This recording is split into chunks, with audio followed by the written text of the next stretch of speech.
Hoje, a gente vai conversar e vamos tentar entender, porque é um negócio para mim sou absolutamente leigo no assunto, chamado economia criativa, né? E surgiu um novo modelo econômico que alia a sustentabilidade, a responsabilidade social, etc, etc, etc. Para a gente poder entender o que é esse modelo, nós vamos conversar aqui com a especialista, a Lala de... Lala, como é que eu pronuncio o seu sobrenome? Como escreve? Denzelin. Denzelin? Isso. Como Denzelin. escreve? Puxa, agora ficou mais fácil. Obrigado, viu, Lala? Que prazer estar com você de novo. Obrigado. Lala, me diz uma coisa. Muita gente, inclusive nós aqui, jornalistas, estão assustadíssimos com essas mudanças que estão acontecendo no mundo. E achando que essas mudanças estão provocando uma crise. Sim. Esse futuro está nos ameaçando? Então, achei ótima a sua pergunta, porque aí eu posso te responder mais com o meu lado futurista do que com o meu lado da economia criativa, que faz parte do futuro. Mas a questão é a seguinte: existem momentos da história que são momentos de transformação profunda. Esse que a gente está vivendo é um deles. E é um momento que nunca teve nada parecido na história da humanidade. Então, aquilo que a gente está sentindo como crise, na verdade não é uma crise, é uma transição. E por que a gente está em crise? Porque o futuro, eu sou futurista, o que faz um futurista? Ele estuda quais são as forças que estão moldando os fatos. A gente vê, por exemplo, todas essas notícias que você está nos dão um cenário muito complexo. O que faz um futurista? Ele se afasta e ele tenta compreender quais são as macro-forças que estão promovendo transformação. E a gente está vivendo, nesse momento, uma dessas transformações. Aí, o que acontece se a gente não aceita estas forças? Você me daria a sua mão? Vamos imaginar o seguinte: eu sou o futuro, eu estou te puxando. E estou te dizendo, mudou tudo. Hoje a gente tem internet, tecnologia, acesso direto, etc. Não dá mais para fazer as coisas como antigamente. E você resiste. Diz, não, mas eu quero continuar fazendo tudo como sempre. Aí o que acontece? Você faz força daqui, eu faço força daqui e não acontece nada. Isso chama crise. É isso que a gente está vivendo. Nós estamos em crise por resistir à mudança. Se, ao contrário, a gente percebe que está mudança e usa essa força a favor, aí, em vez de ser crise, pode ser oportunidade. Deixa eu perguntar o seguinte: você quer dizer que, em outras palavras, quando a quebra de paradigma não tem volta? Exatamente. Quebrou Na verdade, não tem mais volta. Não tem mais volta? Não tem mais volta. Eu estava hoje dando uma palestra para Johnson e aí eles perguntaram também, e todo mundo está perguntando, mas como fica, por exemplo, o business as usual? Eu falei, é simples, não tem, não existe mais.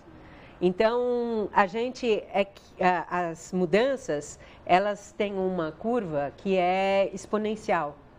Então, no comecinho dessa curva, parece que não está acontecendo muita coisa. Sim. Por que é exponencial? Por que acontece muito rápido? Porque com a tecnologia em rede, você consegue fazer as coisas não mais de uma forma linear, por soma, 1 mais 1 mais 1 mais 1, mas exponencial, que quer dizer 1 para 2, 2 para 4, 4 para 8, 8 para 0. Então, antigamente era devagarinho, era 1 mais 1, 5 e 5 deu 10. Certo. Hoje em dia, 5 e 5 dá 3.125, porque é 5 vezes 5 vezes 5. Então, é tudo muito rápido e muito forte. Sim. E aí, o que acontece? Se a gente resiste a isso, a gente tem sérios problemas. Por exemplo, deixa eu dar um exemplo.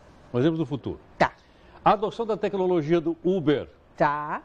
Ela Sim. cria resistência de um lado e puxa do outro? Claro. Aí eu te dou um exemplo. Essa uberização, ela vai acontecer em geral. Porque, por um lado... Quer os taxistas queiram, quer não, o Uber vai... É isso quer ou não? não. Mas, por exemplo, o taxista, ele não está feliz porque tem um aplicativo? Sim. E aquele tiozinho que fica no ponto reclamando, que não quis botar aplicativo, está dizendo, a vida está dura.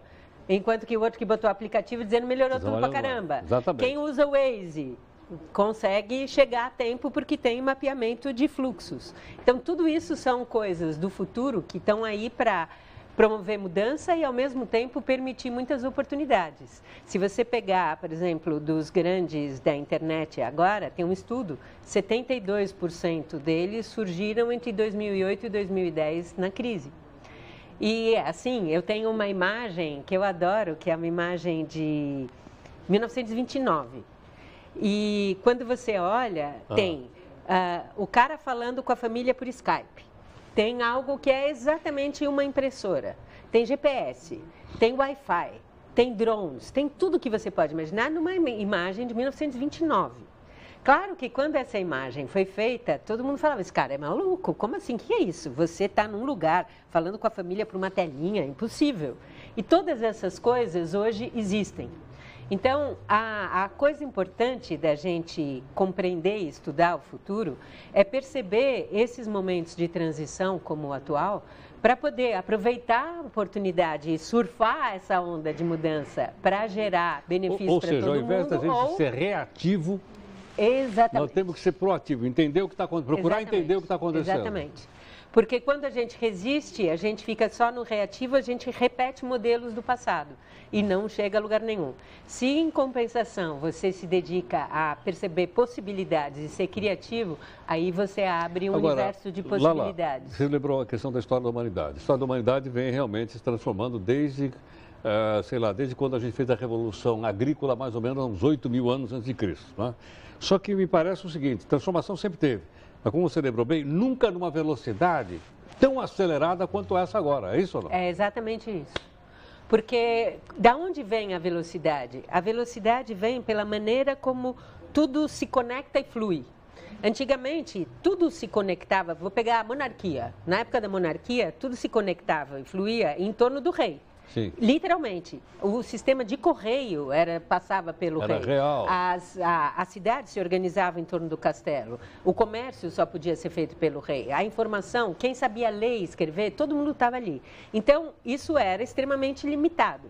Depois, quando você vai mudando a maneira como as coisas se conectam e fluem, e vai ampliando as possibilidades de conexão e fluxo, aí vem mudança de jeito de se comunicar, mais gente aprende a ler e escrever, vem universidade, vem navegação, vem descobrimento, vem comércio, vem revolução industrial e tal, e a gente tem o momento que está acabando.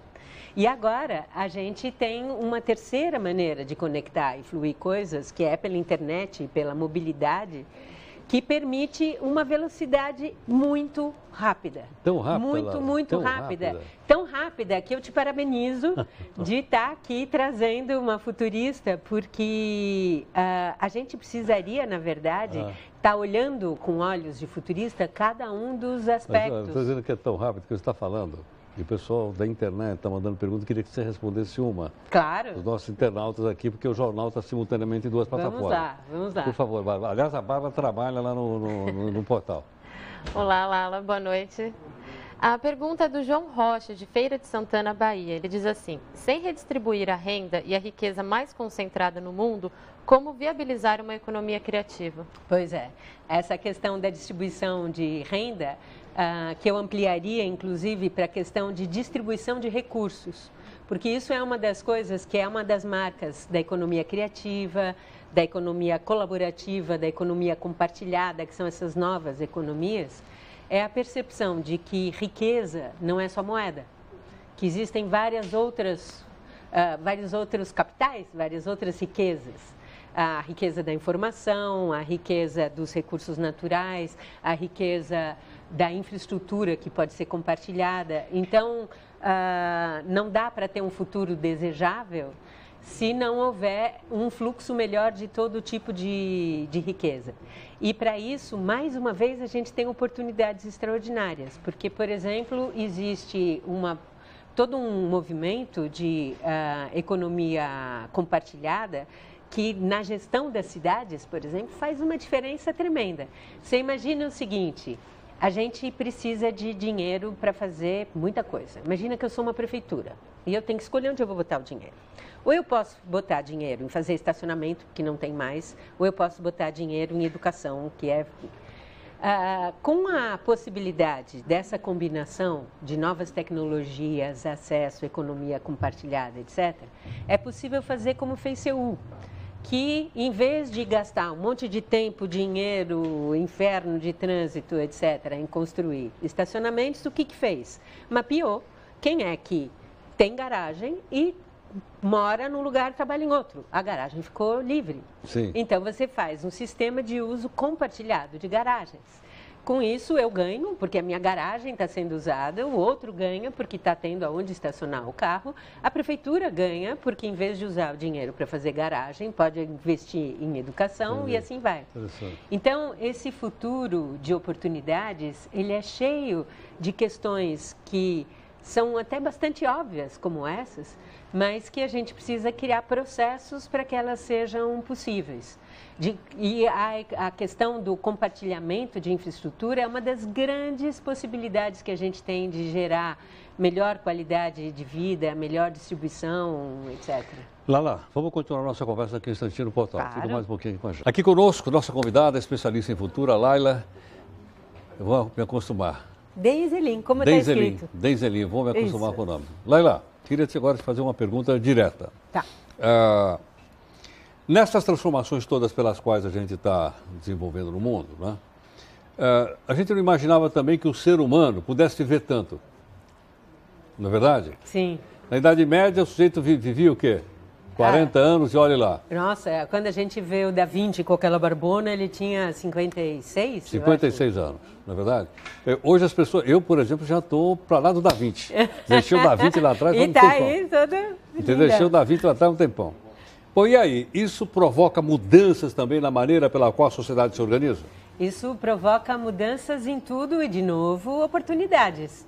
Porque a gente vê a primeira grande oportunidade que isso traz é a possibilidade de toda uma sociedade, uma economia que deixa de ser só de consumo, e a gente foi treinado a achar que só dá para gerar riqueza por consumo, para toda uma sociedade, uma economia que pode gerar riqueza pelo cuidar.